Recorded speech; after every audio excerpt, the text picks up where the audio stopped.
One of the most important features I noticed about how the anime handled Luffy's awakening is that as we hear the sound of the drums of liberation, we also get to see a flash of light/energy return to Sunisha's eyes. It's a very brief moment, but it's now more relevant than ever because of the way the Iron Giant from the Ancient Kingdom responds to Gear 5th as well. And in terms of history rhyming, we know that the Ancient Giant tried attacking Marijoa 200 years ago, and now we see Kuma doing the same thing. According to Vegapunk, the reason why the Iron Giant couldn't complete its attack is because it ran out of energy. But now Joyboy has returned to recharge its batteries. So because of this, I believe that this mysterious source of energy, which by the way, not even Vegapunk could replicate because it was so unique and dynamic, is not only about to be revealed in the fight between Luffy and Kizaru, but it'll also be the thing that causes the major egghead incident that'll shock the entire world. Plus, given that Akainu and Kizaru are center stage here, there's never been a better time for Oda to reveal what Logia Awakenings are all about. Now, several months ago, there was actually somebody going around on Reddit stating that they had an outline of some spoilers about reveals that would be in the story, and so they were posting that stuff. And eventually those posts got taken down, they got deleted. And I don't want to go into detail about what the person was saying because, well, number one, a lot of the stuff hasn't come true, at least not yet. But in case like he wasn't just making stuff up, I don't want to ruin it for anybody. But what's interesting is that one of the things that the person was saying in those supposed spoilers actually just got confirmed to be true. And so I'm going to tell you what that was in a moment. In other news, Oda himself revealed on Thursday that Netflix had decided to pick up One Piece live action for a second season. Now, the moment they announced who they cast for Crocodile, I'm going to look at the actor and say, okay, does this look like a male version of the girl that we saw during Roger's execution that a lot of people are theorizing is actually Crocodile? Because if the actor that they cast looks like a male version of her, then that's going to confirm the theory that initially Croco Boy was actually Croco Girl. Then again, Oda could actually beat the casting announcement to the punch by having the information be revealed in the manga first. Aside from that though, a lot of the focus this week was on the action, and I thought it was really cool how Akainu just turns the floor into magma and is able to catch Kuma's foot in it before he repels himself away. The scene also makes it obvious that the reason for why Kuma was trying to reach Marijoa in the first place was because he needed to cross the red line manually in order to get to the New World. In other words, it looks like Kuma's double fruit does not allow him to cross the red line in one direct flight. And if that's not the reason, then I honestly don't know what Oda was thinking, because if Kuma can actually cross the red line directly, then it literally makes no sense as to why it was that he made the climb up to Marijoa just to get damaged. And so this whole Kuma thing also relates to something very important about Nefertari D. Lily. So in the chapter where we found out that Imu was simping hard for Lily, a question that I had back then was, how in the heck was Lily able to scatter all the poneglyphs throughout the world? And so one of you guys pointed out in the comments that perhaps Lily had access to Kuma's devil fruit power. Now, whether she had the fruit herself or she had a friend who could use the power, that remains to be seen. But the point here is that if she was in Marijoa and she had access to the power of the pawpaw fruit, then she could have sent the poneglyphs flying in either direction, into paradise and into the New World, from the red line. And maybe that's how she was able to scatter them throughout the world, without having to visit each location individually. I actually really thought about whether I should even talk about this next thing in the video, but the reason why I'm going to is because I think it might help shed some light on the breaks that we've been having recently, manga chapter-wise. So reading this chapter has actually been the first time that I've actually noticed a marked difference in the quality of the art since Oda said that he was having eye surgery. So I'm just going to show you two examples. So this is the way that Oda would draw Akainu before, and this is the way that Akainu appears in the chapter. This is the way that Oda would draw Kizaru before, and this is the way that Kizaru appears in the chapter. And you can also notice it with the way that he drew Luffy. The line work is a lot more scribbly, like the lines look thicker and less detailed. And I know some of you might be thinking like, well duh, Sawyer, he just had eye surgery. And you would be right, which is why I'll reiterate that the reason for why I'm bringing this up in the first place is not to point at the art. It's to put the breaks, the manga breaks that we've had into context.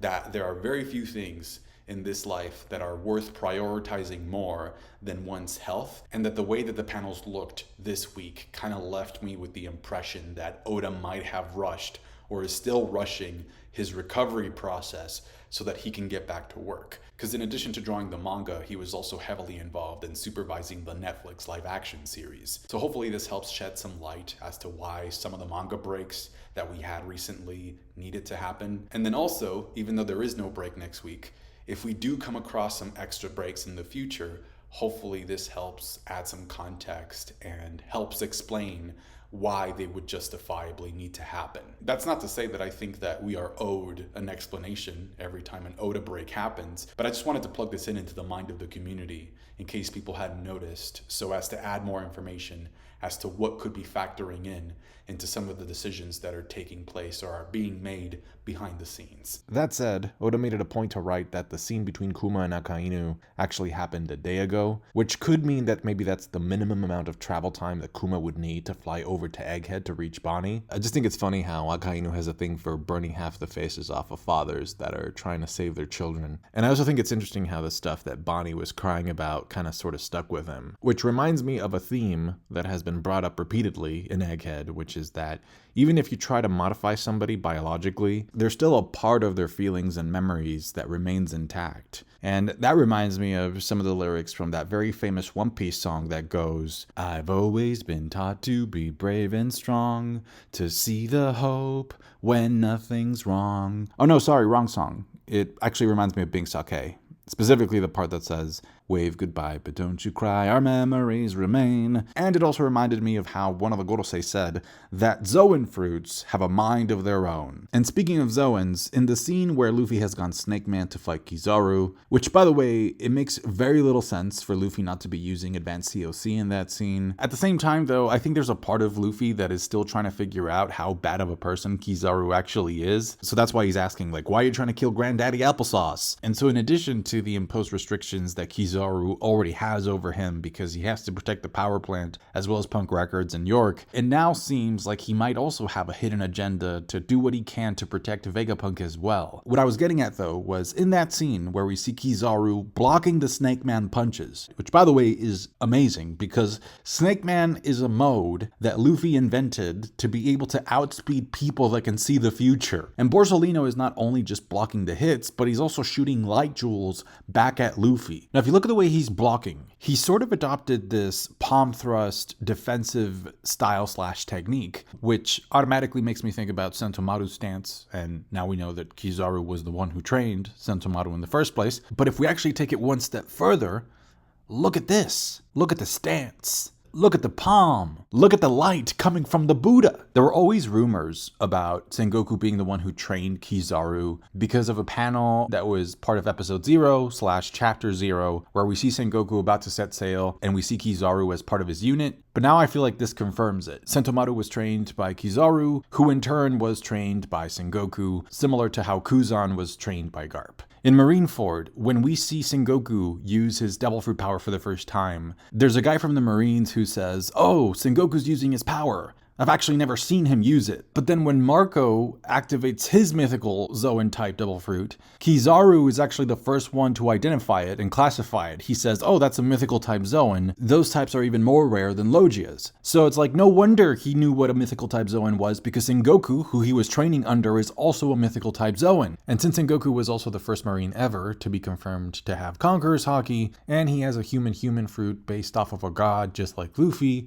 I strongly suspect that Kizaru must have some information and knowledge about how to deal with those two things in combat. Also, Borsalino is yet to reveal his animal-named attack. And since we know that Luffy's Gear 5 Bajrang gun is a reference to the Hindu monkey god, I think it'd be nice to see Kizaru use an attack that is a reference to the Chinese monkey king named Sun Wukong, or the Japanese version named Sun Goku. And with that mythology in mind, I want to point out that the name of Buddha can actually have two meanings that are very similar to each other. So one of the most well-known translations for Buddha is that it means the enlightened one. But another way of reading the word is that it can also mean awakened. And so if Oda ever decides to show us what Sengoku's awakening looks like, I can't imagine that he would be able to resist the urge to show his version of the thousand-hand Buddha technique, which is a concept that other mainstream shonen have used. So in Naruto, it's Hashirama, the first Hokage, using it, and then in Hunter x Hunter, it's Netero using it. And both of those characters are just absolute monsters, as was Prime Sengoku. That's why Roger was asking for him and Garp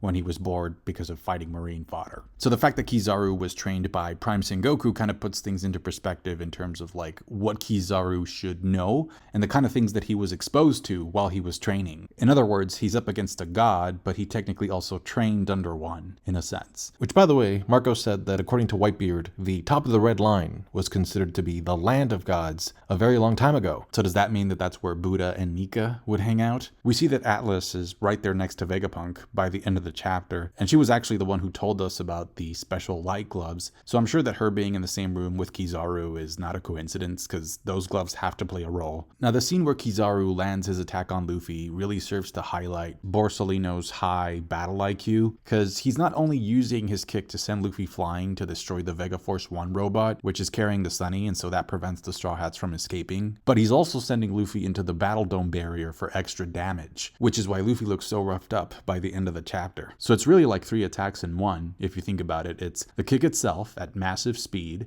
it's Luffy busting through the steel of the robot's body to come out the other end, and then it's also him exploding at the barrier. So that was a taste of top-tier combatant smarts right there from Kizaru. And the thing I'm grateful for is that even though we do get to see Nami's and Usopp's and Vegapunk's and even Atlas's eyes pop out of their sockets, the gag doesn't seem to be as intense as I remember it from Wano. Because again, the issue with the Looney Tunes Nika gag is that unlike any other gear that Luffy has had before it, the over-the-top cartoony feature of Gear 5 does have the ability of removing a lot of the tension from a fight. And so I'm also glad that, at least for now, it seems like Kizaru is resisting the effects of the gag, which is something that I noticed back when Luffy was fighting Lucci in Egghead as well. Because for the most part, during that fight, Lucci remained unaffected by the Gear 5 quirkiness. And then a really good question that I saw pop up during the week was, how come the Ancient Giant didn't reactivate the first time Luffy went Gear 5 in Egghead when he was fighting Lucci? And so one of the ideas that I thought of was that Luffy has turned into a giant this time. And so maybe the Ancient Giant only responds to Giant Joyboy. And in retrospect, now it makes perfect sense why Oda decided to leave Elbaf for last,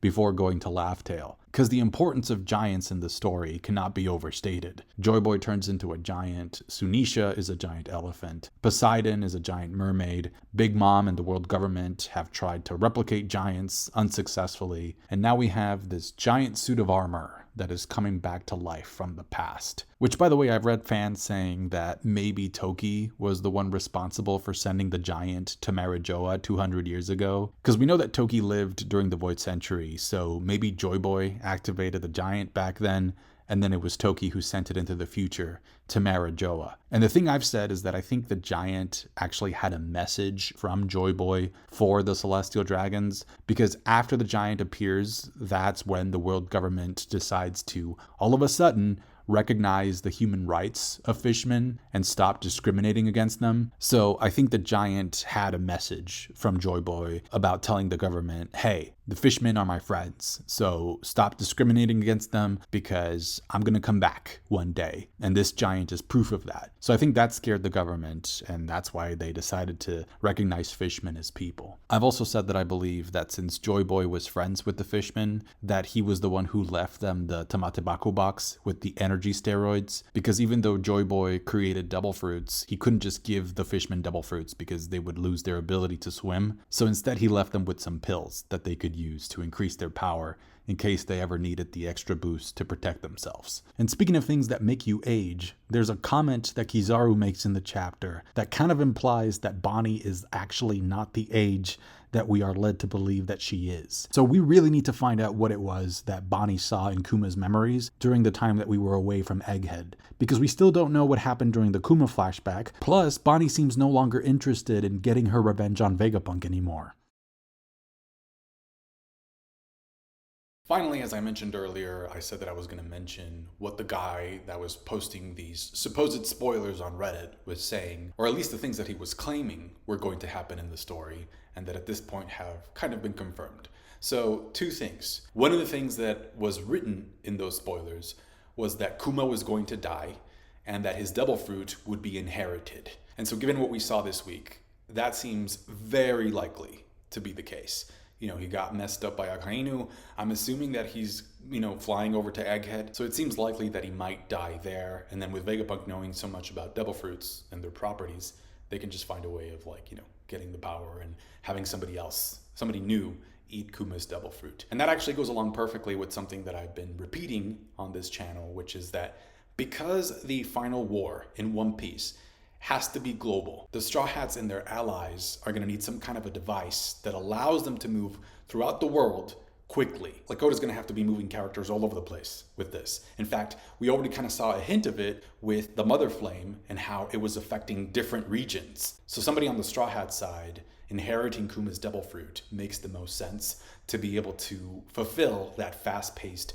traveling requirement for the final war. And then the other thing that that person had written in the spoilers that said was going to be revealed in the story was that there was going to be a connection between Luffy and the ancient giant, and that connection had to do with the family of D and Luffy having the voice of all things, which is kind of what we saw happen today with the giant. And in fact, it's very similar to the way that Sunisha was reactivated back in Zou when Momonosuke gave Sunisha a command using the voice of all things. So we know that that's how Momo and Sunisha are able to communicate. That's also why Luffy can hear Sunisha's voice as well. So at least when it comes to that section of the spoiler was pretty accurate. And then going back to the point about why the giant decided to respond this time instead of earlier when Luffy was fighting Lucci in Gear 5th, I actually kind of came up with another idea or another possible explanation based off of something that Luffy says. So by the end of the chapter, Luffy says that because Kizaru kicked him into the barrier, that he had to cross the barrier twice and that he almost died. And so I remembered that when we see the light return to Sunisha's eyes in Wano, it's because Luffy is sort of dead, and we start hearing the heartbeat, right? The drums of liberation, like dun, dun, dun, dun, dun, dun, dun, dun. So I think what could have happened off screen is that maybe after Luffy crossed the barrier for the second time, that he was so drained and he had lost so much energy, similar to how he was with Kaido, that he actually needed to restart his heart again. And that's also where we hear the drums as well. Like it's the heartbeat, like dun, dun, dun. And you actually see the rhythm, the sound spelled out by the end of the chapter. That gets me to think that Luffy restarted his heart off screen. He went like this, and that's actually the thing that triggered the giant's awakening. That's gonna do it for me today, guys. Thank you so much for watching. If you liked the video, please don't forget to leave a thumbs up. That helps out the channel. And then also, if you appreciate what I do and want me to continue making more One Piece videos, just make sure that you watch the videos, because the way YouTube works now is that the more minutes you watch from me, the more YouTube helps me out. Thank you again. I hope you guys have a great week. Take care. Catch you guys later. Bye.